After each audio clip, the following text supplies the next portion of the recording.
Sí, me escuchan bien, porque decían hace ratito que no se escuchaba bien. ¿Sí se escucha bien?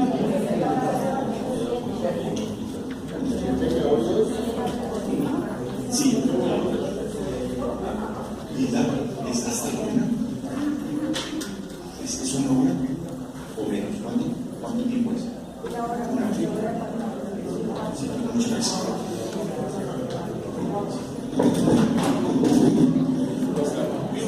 Bueno, muy buenos, de nuevo los saludo, buenas tardes.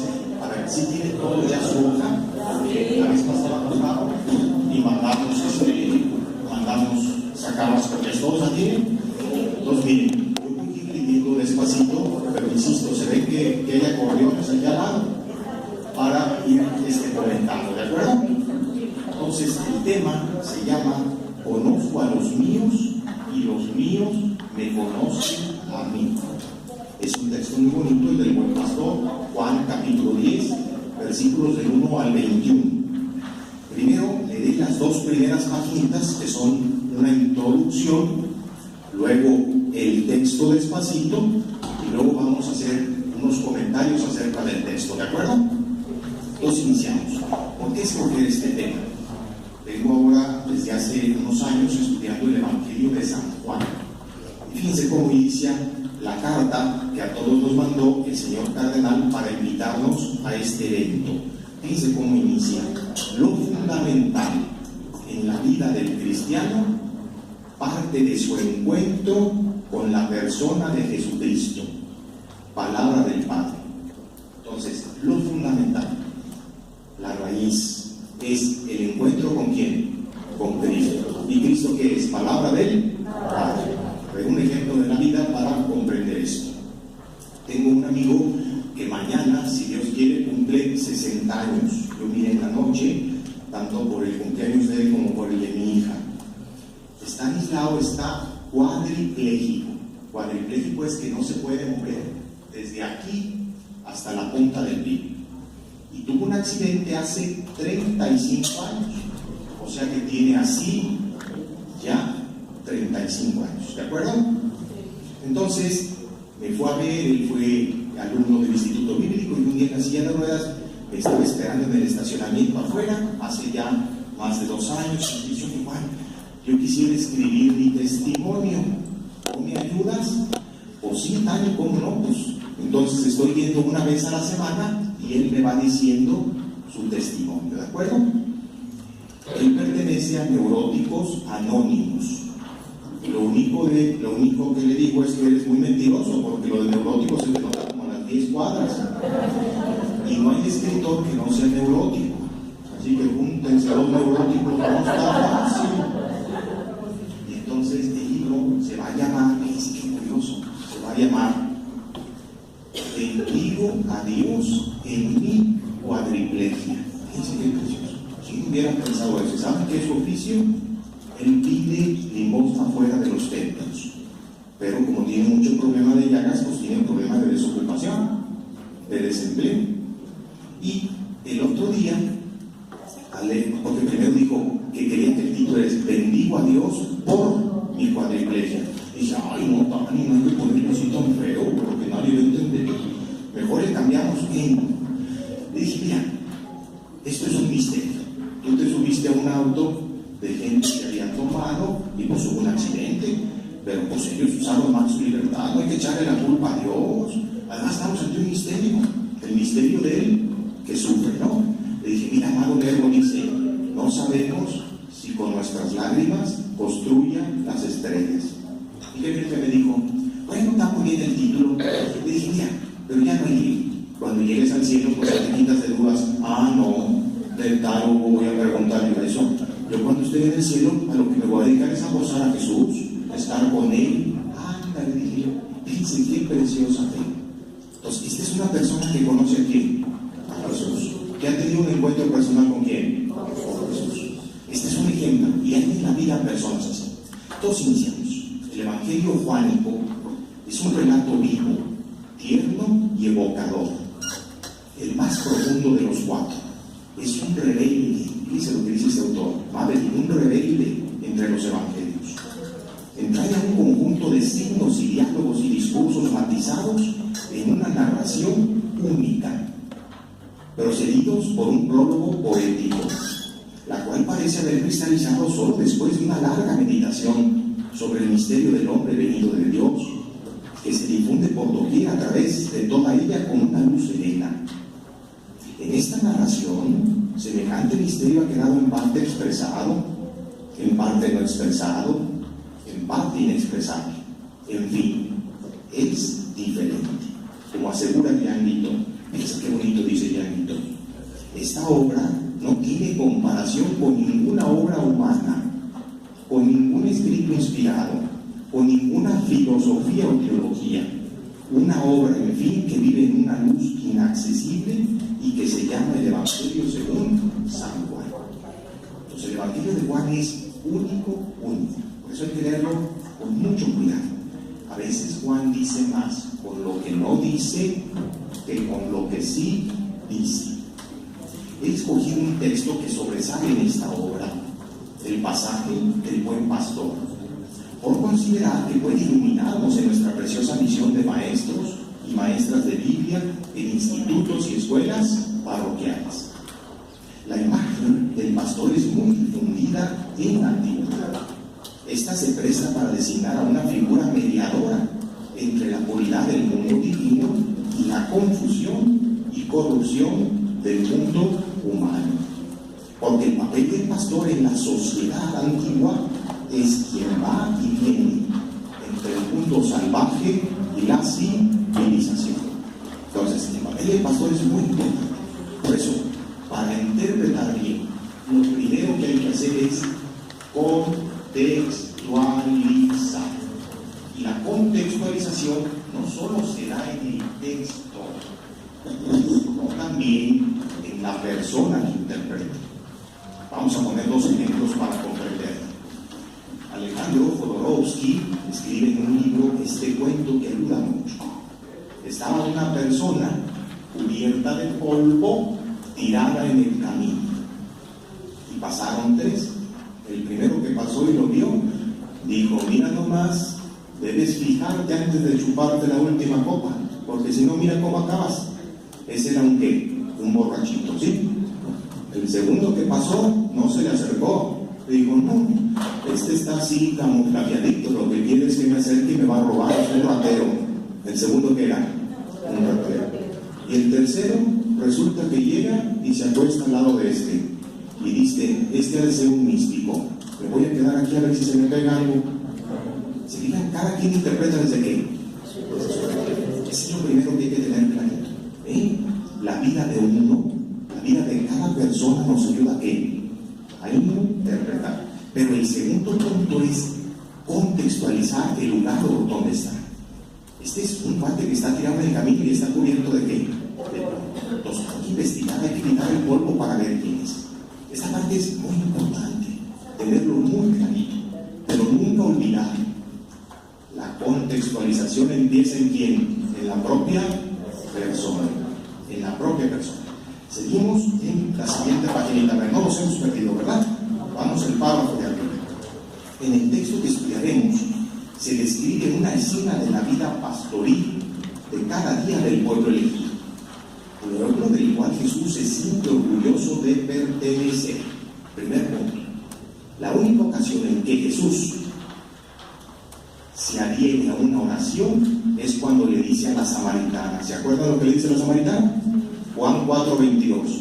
Ustedes adoran lo que no conocen. Nosotros adoramos lo que conocemos. La salvación viene de los judíos.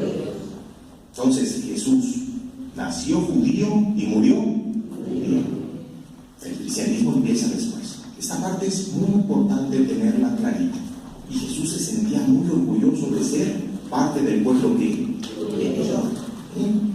y si acaso no ocurre con frecuencia esta imagen para expresar la buena nueva, y lo hace en lenguaje parabólico. Ahí vienen una serie de textos. En el Loguión es un dicho sobre el pequeño rebaño, las ovejas y los cabritos, los falsos profetas que se hacen pasar por pastores. El rebaño es un pastor, el pastor al que se quiere para dispersar el rebaño, las ovejas perdidas de la casa de Israel. Entonces, un tema común en la vida de Jesús era el tema de quiénes, de los pastores. Esto hay que tenerlo muy clarito y hay que contextualizar. Por eso Jesús, para referirse a su identidad, se refiere a que Él es el buen pastor. Dice, es una página de exquisitas cualidades literarias. Si bien es menester, es necesario dejarnos impregnar por su atmósfera para comprender sus imágenes y sus metáforas. Como todo santo, el autor implícito que la tradición identifica con el apóstol Juan pudo hacer que desapareciera su propia persona en una obra que sin su singular experiencia nunca hubiera visto la luz. El autor implícito no hace teorías. A ver, platico un poquito esto del autor implícito. Hoy por hoy, una de las líneas de investigación en el cuarto evangelio es esta. Una de las líneas, no todos están de acuerdo, a mí es la que más me convence. Existe Juan, ¿el amigo de quién? De Jesús, el que recargaba su cabeza en su pecho. ¿De acuerdo? Juan es el amigo. Y entonces Jesús, como amigo, le confía. Y Juan, como es amigo, entiende lo que Jesús le confía. Y el narrador es aquel que escucha a quién, a Juan, y pone por escrito pensando en el auditorio al cual se va a dirigir. Entonces son dos Juanes. Yo estoy usando las comparaciones, las diferencias grandes, ¿no? Pero lo entendí un poquito ahora que voy con Estanislao, porque él empieza a platicar su testimonio. ¿Y yo qué es lo que tengo que hacer? Porque no es lo mismo platicarlo que escribirlo. Yo tengo que ponerlo de manera que el lector lo comprenda. ¿Sí me explico bien? Entonces aquí es autor implícito y ¿quién más? Narrador. Dice, el autor implícito no hace teorías, recuerda y comparte las palabras y los gestos del narrador, del Señor, con las que el narrador solo después de una profundización concienzuda y moderada y gradual y sucesiva, se lanza a profundizar en el misterio, remontándose hasta la esfera de Dios, al comienzo del tiempo, del mundo y de la historia. Fíjense bien, el prólogo empieza en el principio. En el principio del principio sin principio. En el principio existía ¿quién? El verbo. El principio del principio que no tiene principio. Porque el verbo era Dios. ¿Y el verbo estaba junto a Dios? Entonces, en el principio, asumir un sentido absoluto, intentando mostrar que Jesús es humano y carnal al mismo tiempo, que es eterno y preexistente. Toda una empresa. La primera, a ver, ¿cuál fue la primera herejía en la vida de la iglesia? ¿Se acuerdan? Los docetas. Viene del griego dokesis. Primero dudaron de la humanidad de Jesús que de su divinidad. Por eso la primera carta de San Juan dice: los ojos que lo vieron, los oídos que lo oyeron, las manos que lo tocaron. Para entrar a Jesús hay que entrar por su humanidad. ¿Qué le dice a Felipe? Felipe, hace tanto tiempo que estoy con ustedes y aún no me conocen. ¿Quién me ha visto a mí? ¿Ha visto? Entonces, el camino para conocer a Jesús es su rostro humano. Dice, al investigar esta singular pieza juánica, convencido que en este evangelio todo es directo y de una inmediatez provocadora, cuando uno se pone en las escenas es interesantísimo. Piensen en la escena de la samaritana. Si uno se pone, como dice San Ignacio, como un esclavito y observa lo que ahí pasa, esta mujer debe haber estado guapísima, o llevaba 5, y se convierte en la primera que evangelizadora, porque esa es la realidad. Entonces, cuando uno ve y uno dice, ay, este San Juan de veras estaba dentro de todo, ¿no? Intentaré contactar con algunos de los matices más significativos de la originalísima visión juánica. Parto del supuesto que el cuarto evangelio es una obra anónima, de carácter narrativo, de notoria complejidad. En este tipo de obras el autor material es conocido como el narrador. Él anhela que el lector pueda ver a través del lenguaje las pautas para la interpretación adecuada pretendida por el llamado autor implícito. Por consiguiente, el autor autor es aquel cuya interpretación de Jesús es el núcleo de la obra. En cambio, el narrador es el que acerca a este Jesús al lector. Se fijan que el numerito 8, a quien le interese este tema, es precioso el libro del padre Oriol Dumi, el Evangelio de Jesús. Ahí está, pautas para una nueva conversión del Evangelio según Juan. Entonces es un libro muy bonito, muy interesante. Bueno, el primer punto, lo primero que vamos a hacer es leer. Voy a leer despacito esta escena, los que quieran leyendo su Biblia que la traigan, y luego ya leeremos los comentarios que hemos hecho, ¿de acuerdo? ¿Hasta aquí hay alguna pregunta que hacer? ¿Sí se está escuchando bien? Entonces es Juan capítulo 10, versículos del 1 al 21. Dicen aquí: en verdad os digo, el que no entra por la puerta en el redil de las ovejas, sino que escala por otro lado, ese es un ladrón y un salteador. Pero el que entra por la puerta es pastor de las ovejas. A este le abre el portero, y las ovejas escuchan su voz, y a sus ovejas las llama una por una, y las saca fuera. Cuando ha sacado todas las suyas, va delante de ellas, y las ovejas le siguen, porque conocen su voz. ¿Sí? Las ovejas le siguen porque conocen su voz. Pero no seguirán a un extraño, sino que vivirán de él, porque no conocen la voz de los extraños. Jesús les dijo esta parábola, pero ellos no comprendieron lo que les hablaba. Entonces Jesús les dijo de nuevo: en verdad os digo, yo soy la puerta de las ovejas. Es importante, yo soy la puerta de las ovejas. Todos los que han venido delante de mí son ladrones y salteadores, pero las ovejas no les escucharon. Yo soy la puerta. Si uno entra por mí, estará a salvo. Entrará y saldrá y encontrará pasto. El ladrón no viene más que a robar, matar y destruir. Esta parte es muy importante. Yo he venido, fíjense bien, yo he venido. Jesús es el eterno migrante.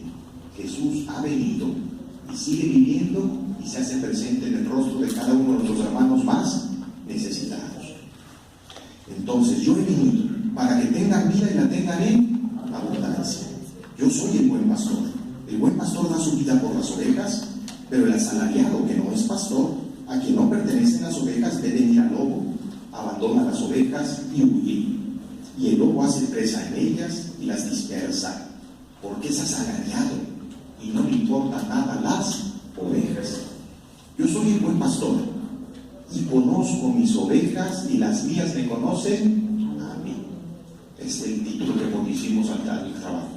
Conozco a los míos y los míos me conocen a mí.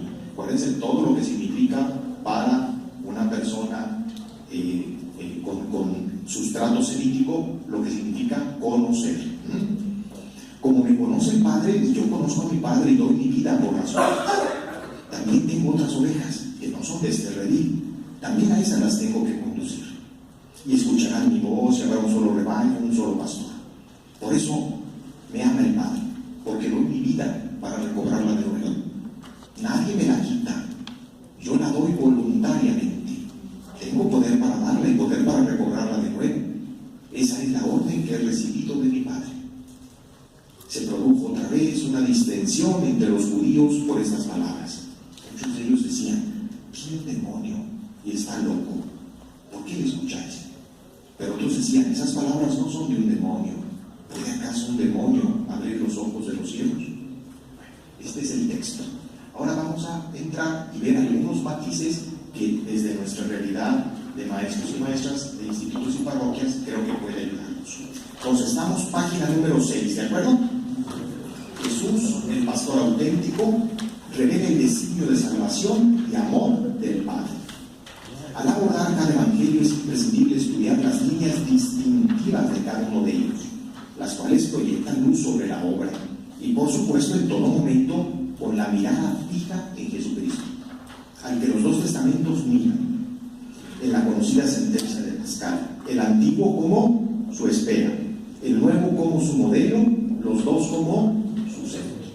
¿Se acuerdan a los discípulos de Maús que les dijo? Y empezando por Moisés y siguiendo por los profetas, les explicó lo que sobre él venía en las Escrituras. Entonces, el centro interpretativo para comprender la Escritura es la persona de ¿quién? De Cristo. Esa parte es muy importante tenerla clarita. La primera clase de cristología en la historia de la iglesia, el propio Jesús la imparte. ¿A quién le imparte? A este par de peregrinos. Este par de peregrinos representan a la iglesia lucana, que se pregunta: si Jesús está vivo, ¿dónde lo encontramos? Y es un texto muy bonito, el texto catequético más importante sin duda que aparece en los evangelios. Y se nos dice que a Cristo se le encuentra en 5 partes. Vamos recordando un poquito. Primero, mientras iban ¿de qué? De camino. Entonces a Cristo se le encuentra en los caminos ¿de qué? De la historia, en nuestra vida. ¿De acuerdo? Mientras iban ¿de qué? De camino. Se acercó y les preguntó. Segundo lugar, les explicó lo que sobre él venía ¿dónde? En las Escrituras. Entonces, primero, a Cristo se le encuentra en los caminos de la vida, en nuestra realidad. Yo les dije que yo estoy muy agradecido con esos sacerdotes a quienes encontré en el camino ¿de qué? De mi vida. Y gracias a ellos pude conocer ¿a quién? A Cristo. ¿De acuerdo? Segundo, en las Escrituras. Les explicó lo que sobre él venía en las Escrituras. Tercero, a ver, ahí les doy el cuarto. Y si alguien me dice el tercero, les regalo un libro bien bonito. A ver, me voy a brincar al cuarto, a ver si se acuerdan. El cuarto es en el momento de partir el qué. ¿Sí o no? Y en ese momento se les abrieron los qué. Fíjense bien, ¿eh? En el momento de partir el pan. Una cosa en nuestra iglesia actual, que es un problema grave, es lo que se llama el sacramentalismo. Eso inició en la Edad Media. Iba la gente a la Eucaristía y se quedaba el momento de la consagración y se salía en friega para ir a otro templo al momento de la ¿qué? De la consagración. Eso es una tontería, porque la misa no es de eso. La misa son 5 momentos, de los cuales los 2 más importantes es el momento de la lectura de la palabra y el momento de qué. Y el momento de qué. De pan y el pan. En el momento que se parte, el pan. Esto yo lo entendí un poquito más andando en una ocasión de vacación con mis hijos en México. Yo todavía, como buen ranchero, cuando llego a México me apantallo, sobre todo cuando camino por Reforma. ¡Ay, porque es precioso! De los edificios. Y era por tiempo de Navidad. Estaba una indígena sentadita con su bola de cosas que venden, de muñequitos y el otro, y un montón de chiquillos ahí brincando. Esta era la abuela. Y entonces le dije a mi hijo: mira, pues es Navidad, vamos a entrar. Yo, como tengo diabetes, pues ya no puedo comer muchas cosas dulces. Y cuando no puede uno más se le antoja, mamá. Pues compramos unas donas de colores. Ya ven que las cajas son transparentes, ¿sí? Estaban las donas así, pues se las dimos a la viejita. ¿Qué cree que fue lo que hizo la viejita? Abrió la caja y empezó a partir pedacitos para quiénes, para los nietos. Y el último fue para quién. Dije: aquí comprendí un poquito la Eucaristía. La Eucaristía es partirme por quién, por nosotros. Ese es el fondo de la Eucaristía. Entonces, llevamos 3 lugares. Uno, en los caminos de qué, de la historia, de la vida. ¿Dónde? En las Escrituras. Tercero, ¿cuál es? El momento de partir el pan. Y el quinto es la iglesia. Cuando se encuentran con Jesús, ¿qué hacen? En friega se vuelven ¿a dónde? A Jerusalén. Y llegan y le dicen: hemos encontrado al Señor. ¿Y qué dicen en Jerusalén? Ah, nosotros también. Entonces en la iglesia se comparte ¿qué? Esa experiencia. Pero ¿qué es lo que está al centro de este centro? ¿Quién se acuerda? Las gracias del Padre antes de la acción de gracias. Hay una cosa bien bonita. A ver. Quédate con nosotros. ¿Y eso qué es? La compasión. Esa es toda la clave. Quédate con nosotros, decía el padre Checker. Si no hubiera dicho esto, Jesús hubiera seguido ¿qué? Entonces, cuando yo me pongo en los zapatos del otro, yo me encuentro ¿con quién? Con Cristo. Bueno, entonces continuamos aquí. Estamos en el 1A. Dice la dimensión soteriológica del Hijo. Aquí la palabra es muy importante. Soteriológica, ¿qué significa? Salvación, ¿de acuerdo? Entonces dice: un primer aspecto del texto abordado, que estimo significativo, es que se destaca la dimensión soteriológica de Jesús. yo soy la puerta, si uno entra por mí será salvo. No obstante que ninguna imagen es capaz de apresar todo el contenido del misterio del hombre venido de Dios, la declaración de Jesús de ser la puerta, a través de la que se propicia la salvación, permite reconocer que no existe en otra cosa su misión y el sentido de su venida en la historia de la redención. Subrayen esto: la encarnación sin la salvación no tiene sentido. Esta parte es muy importante. Anteriormente se decía, fuera de la iglesia no hay, ahora ya no, fuera de los pobres no hay salvación. Tuve hambre y me diste que comer, tuve sed y me diste de beber. Al obispo Helder Cámara llegaron a invitarlo para ir a la visita mínima que van los obispos cada 2 años, y él se había comprometido a vivir como pobre. Entonces llegaron a invitarlo y, mire, señor obispo, pues tenemos que ir y todo. Y dijo, yo no puedo, pues no tengo. Mire mi casa, mire, yo aquí vivo con los pobres, soy pobre como ellos. Bueno, pero mire, es que eso no está muy bien comprendido, tenemos que ir, esto y lo otro. Dijo, bueno, la iglesia muchas veces se ha equivocado en favor de los ricos. Permítame por una vez equivocarme en favor de los pobres. Entonces, fuera de los pobres no hay salvación. Ten mucho cuidado en esto. Si perdemos la sensibilización hacia Jesús, que se hace presente y que el hermano necesita, nos va a pasar lo que es Nomicos, que sabía todo, pero al no ponerlo en práctica no lo habían comprendido. Seguimos. Nomicos era el estudioso de la ley en Samaritanos. Nomicos significa estudioso. Jesús declara haber venido para que tengan vida y la tengan abundante. El significado pleno de su misión tiene que ver con traer el bienestar al rebaño de Dios.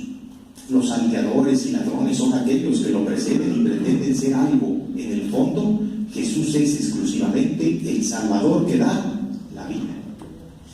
Entonces, segundo punto, las ovejas escuchan la voz del pastor. Un segundo aspecto importante es ser conscientes que el elemento distintivo entre el salteador y el ladrón es que el pastor y el pastor es que conocen la voz de ¿quién? Del pastor. Entonces son 3 cuates, ¿eh?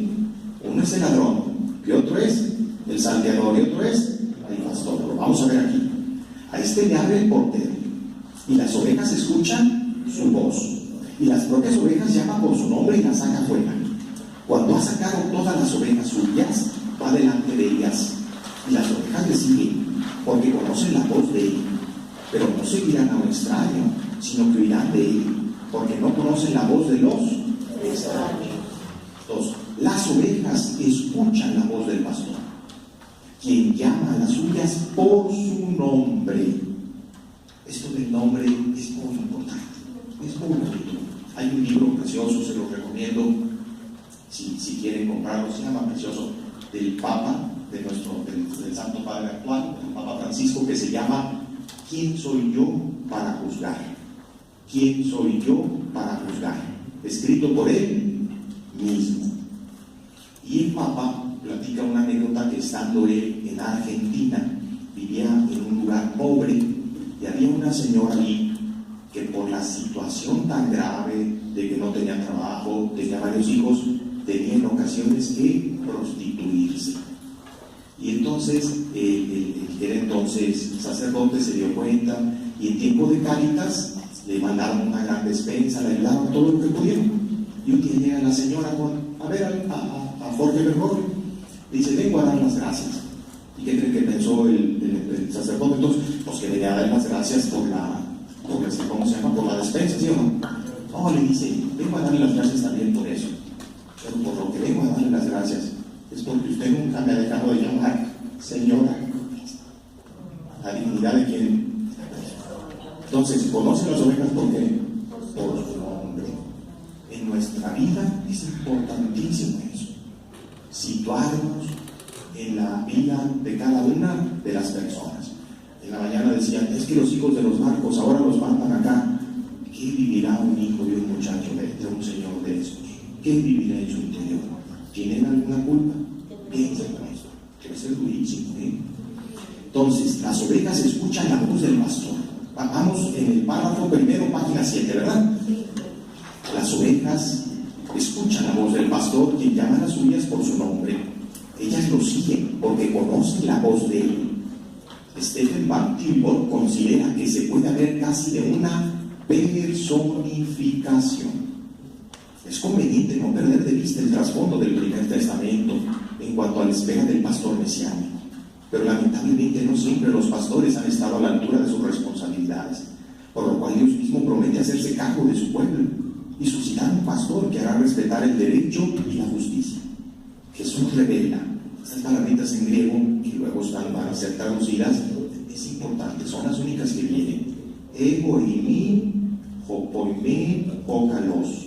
Si traducimos literalmente esta expresión, diríamos: yo soy el pastor, el bueno. Fíjense, no yo soy el buen pastor como nos traducen, sino yo soy el pastor, el que, en el sentido de ser el auténtico, el verdadero, en el que se puede confiar.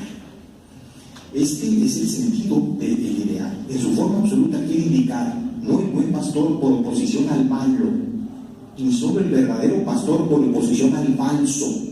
Por razón de su contexto, quiere significar el auténtico, el que realiza plenamente tal nombre, el pastor por excelencia que cumple las esperanzas y promesas de los profetas. Esta parte es muy importante, ¿eh?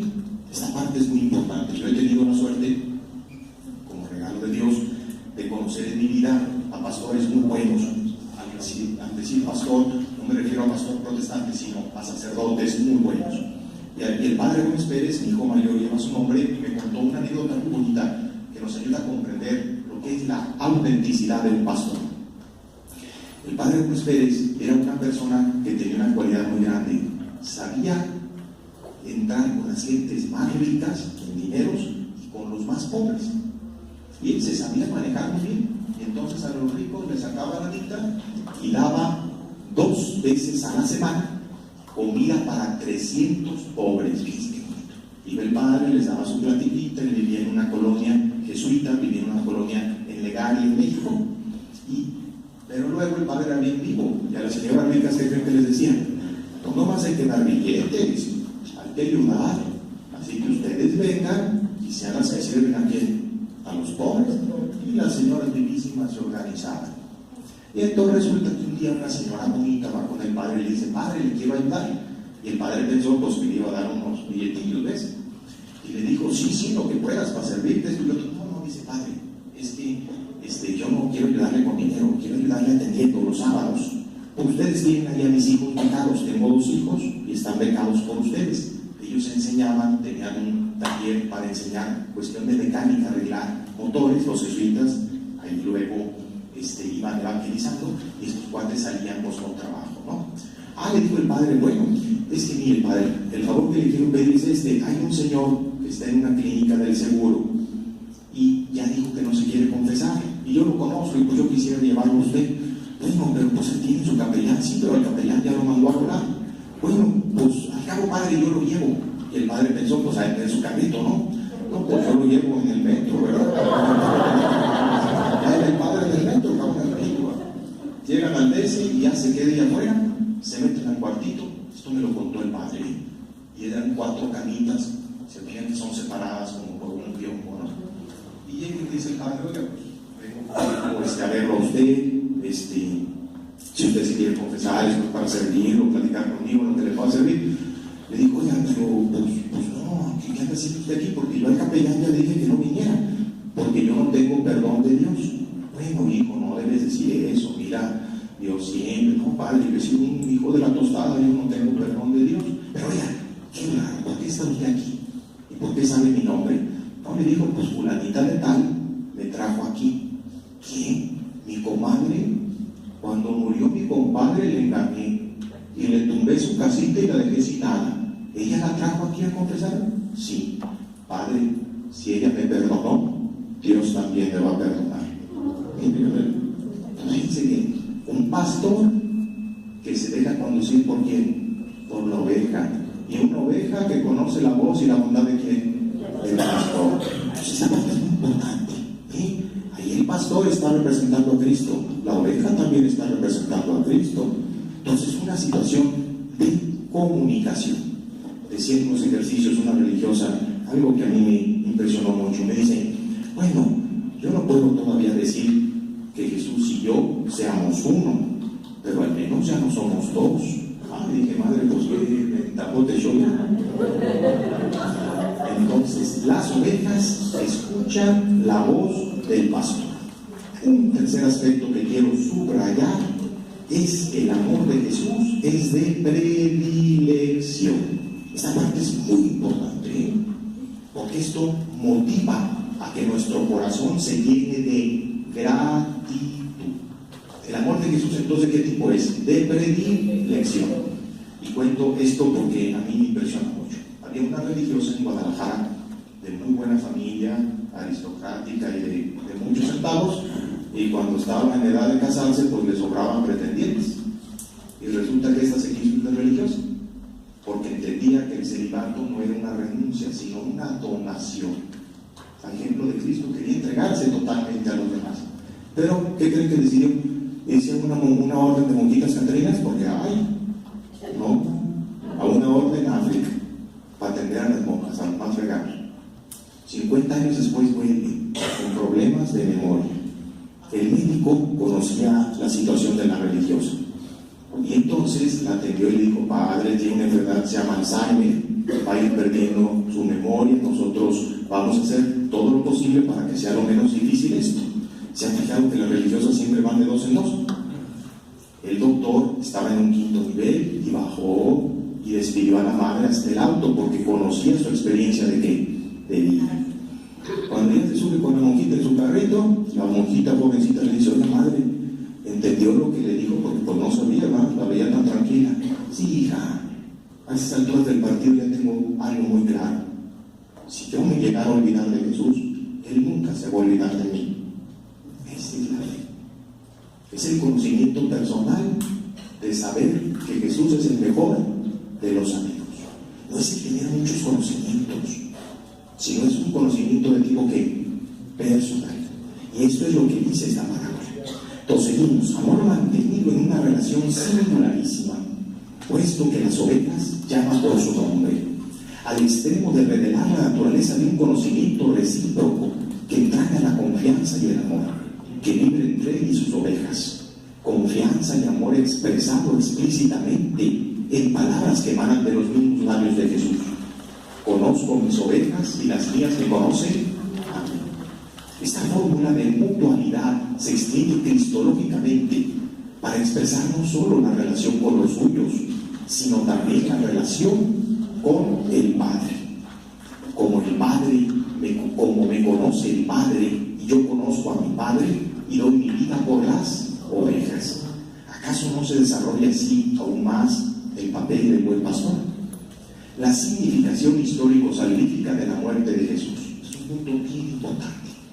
Un cuarto aspecto es que la muerte de Jesús no es solo un asunto de darse voluntariamente el mismo como resultado de un amor, sino que también tiene una significación histórica salvífica. En Juan 10, la reclamación elaborada de Jesús de ser el buen pastor está explicada con mayor sencillez, procediendo de su empleo a la imagen de la oveja, como en Mateo 18, 2, 3. Da la impresión de tener mucho interés en el futuro y no solo recordar el pasado. Después de su resurrección será exaltado. Sin embargo, es por otro medio que él cumple con su misión: ser glorificado por el Padre con vistas a dar la vida a su mayor anhelo, la unión en la comunidad entre sus hijos. También tengo otras ovejas que no son de este redil. También a estas tengo que conducir, y escucharán mi voz, y habrá un rebaño, y habrá un pastor. La confesión cristológica que Jesús es el Hijo de Dios desde la eternidad encuentra su subsecuente legitimación con la actitud de cuidado del pastor, quien para conducir los suyos hasta se da a sí mismo. Esta confesión, insisto, cristológica es vista como reveladora del amor de Dios al mundo, que tiene su paralelo más cercano en la conclusión de su obra, cuando leemos: estas han sido escritas para que crean que Jesús es el Cristo, el Hijo de Dios, y creyendo tengan vida en su nombre. Dios ama de manera absolutamente incondicional Para concluir, un quinto aspecto que considero significativo es que por primera vez aparece en el cuarto evangelio la muerte de Jesús en relación con el amor. Literalmente, por eso el Padre me ama. Por eso, que abre el versículo, no debemos interpretarlo en el sentido que el amor de Dios sería la recompensa concedida a Jesús por haber aceptado voluntariamente la muerte de cruz. Es todo lo contrario, porque Dios ama a Jesús de manera absolutamente incondicional. Este último está en condiciones, a su vez, de amar a los seres humanos de la misma manera, es decir, hasta dar su vida. La relación entre el Padre y el Hijo es esencial y eterna. Juan no quiere decir que amó a Cristo por el hecho de haberse consumado la crucifixión. El amor del Padre al Hijo es un amor que desde toda la eternidad va unido en mutua dependencia a la plena y total identificación del Hijo con la voluntad del Padre y a su obediencia hasta la muerte. Jesús, el pastor auténtico, propone al hombre, en nombre del Padre, la revelación del entrañable designio de salvación, de amor. A guisa de conclusión, para la interpretación y comprensión de este texto, he propuesto una lectura integradora, teniendo en cuenta el contexto inmediato y el contexto más amplio de todo el Evangelio, no sin intentar una versión hacia nuevos acercamientos teológicos. Ahora comprendo con cuánta razón escribió Heráclito esa máxima que ya indicó. Recuerda que al venerable padre Lagrange le gustaba citar: es preferible una armonía invisible a una armonía manifiesta. A ver, ese es un punto muy importante. Es preferible una armonía invisible a una armonía manifiesta. Un ejemplo: el texto de Zaqueo, ¿se acuerdan? Es Lucas capítulo 19. ¿Quién es Zaqueo? Publicano y jefe de publicanos. Y aparte está bien pille todo. ¿Se acuerdan? Pero es bien chaparrito, ¿sí o no? Entonces quiere ver a Jesús. Él quiere conocerlo. Pero resulta cómo se venga la gente sencilla de quienes lo explotan. Por un lado hacen buenos chistes, ¿sí o no? ¿Cuántos chistes sabemos de los presidentes? De otra manera le hacen bullying. La gente se ahuecona y entonces el otro se tiene que subir a donde. Y llega Jesús y ¿qué le dice? Pero lo llama como Zaqueo baja.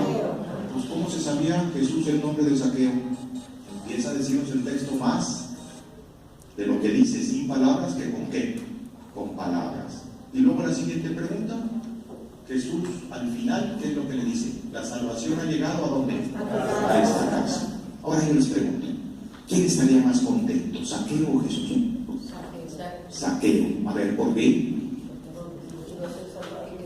¿Por qué va a ser salvado? ¿Cómo Jesús? ¿Por qué Jesús?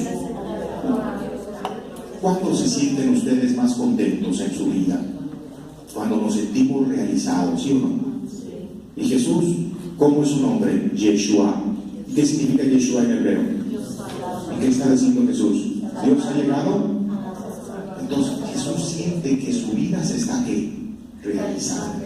Pero hay una segunda, el único logión que aparece de Jesús fuera de los evangelios.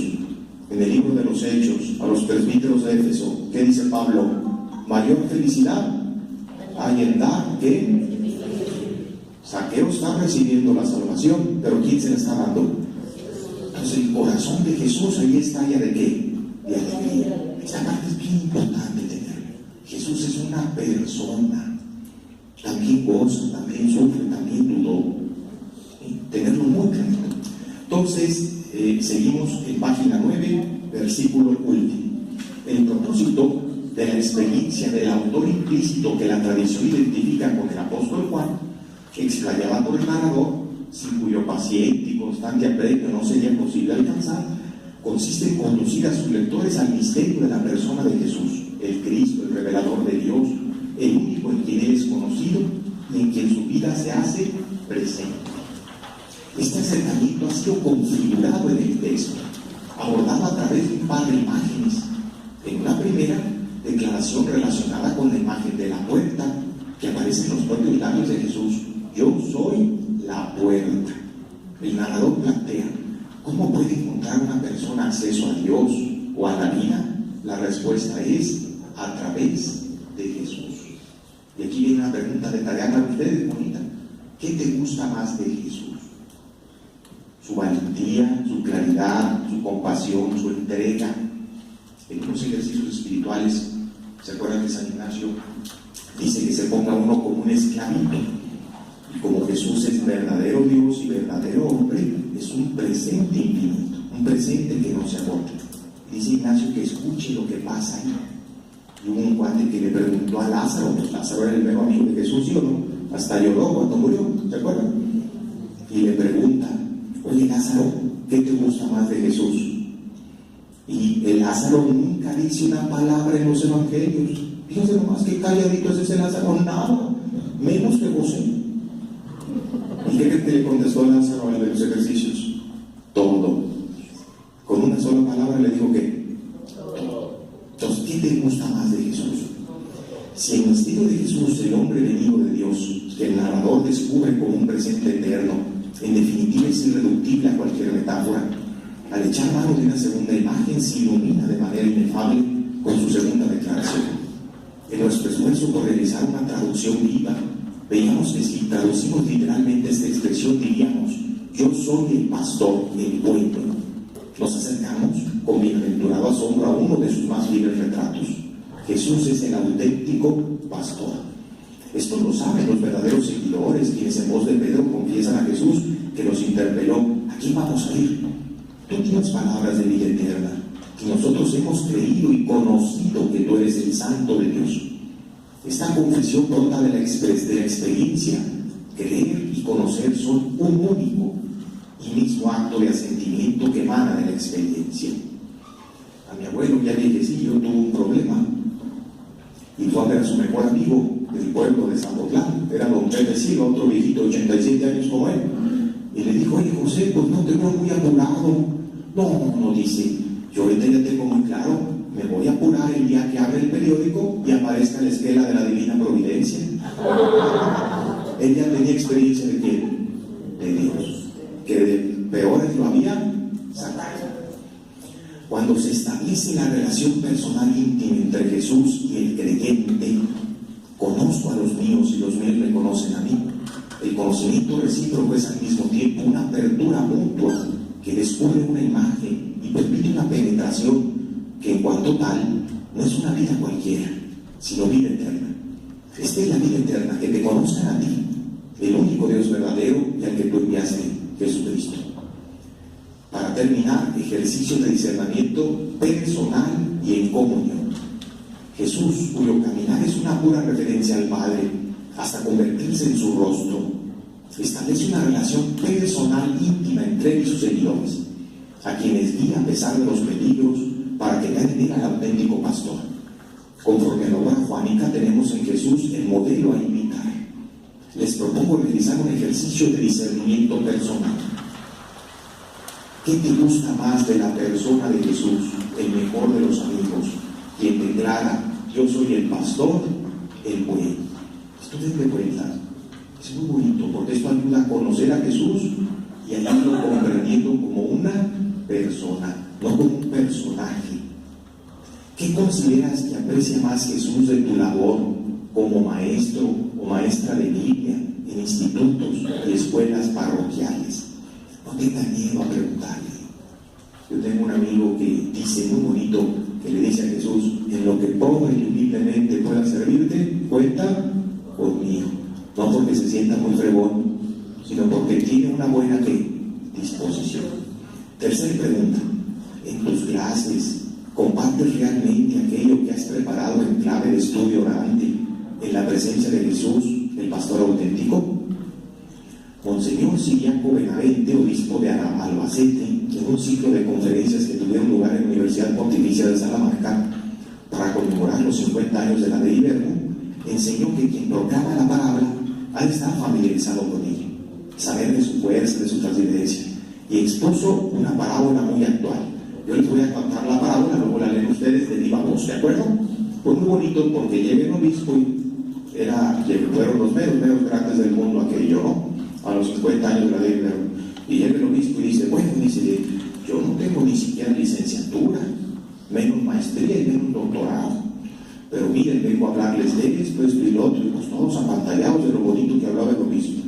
Y al final pone esto. Yo iba con un jesuita que es un verdadero sabio y me dijo, pues con la parábola dijo más que lo que dijeron toda la bola de sabios. Fíjense la parábola. En Inglaterra se usa que las familias que tienen centavitos, cuando van a dar una fiesta, contraten a algún artista que trabaje en los grandes teatros. Entonces contrataron un dramaturgo muy bueno, y entonces en la fiesta ellos andan declamando, ¿sí? Y pues se pone aquello muy bonito, porque imagínense, de pronto uno le invita declamando esto y lo otro, ¿no? Y pues todo hace todo, y ya con unos minutos pues oyen los poesías mejor, ¿no? Y se entienden más. Y entonces, bueno, nomás dos, padre, porque yo no soy yo nomás tengo dos, porque después de la segunda yo no soy terco los que no me hacen caso. Pero Jesús echó sus delitos, Bueno, entonces estaban en un ambiente así muy contento, ¿no? Y de pronto llega un padre muy sencillo, un sacerdote, y le dice, oiga, ¿se sabe el Salmo 22? Y le dice el artista, sí, claro que sí. Yo ahorita lo declamo, sí, no sé, pero luego después de que yo lo declama usted. Ay, dijo el padrecito, qué joda me va a parar, y declama, y entonces pues, todo el mundo se para y la aplaude, ¿no? Y le dice el artista, bueno, pues ahora le toca a usted, porque lo prometido es deuda, ¿cómo no? Y el padre dice el salmo, y mucha gente se le rasan los ojos, le llega al corazón. Entonces dice el artista, bueno, ya se dieron cuenta de lo que aquí pasó. Yo conozco muy bien el salmo y lo sé declamar, pero el padre conoce al pastor. Quien conoce al pastor va a llegar al corazón de quién, de las personas, porque va a transmitir aquello que trae en su corazón. Quedan entonces 5 minutitos si quieren hacer alguna pregunta, algún comentario, ¿de acuerdo?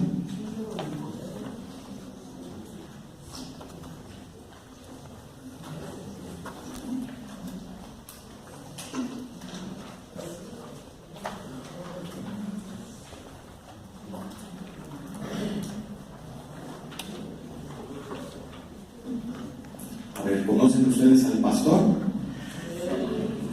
Esa es la parte clave, ¿sí o no? Eso, muy bien. Entonces hiciste como el monje aquel. Era un monje que moría en olor a santidad. Y llegaron y le dijeron los monjes jovencitos, pues díganos una palabra, padre. Sí, cómo no. Creo que empiezo a convertirme.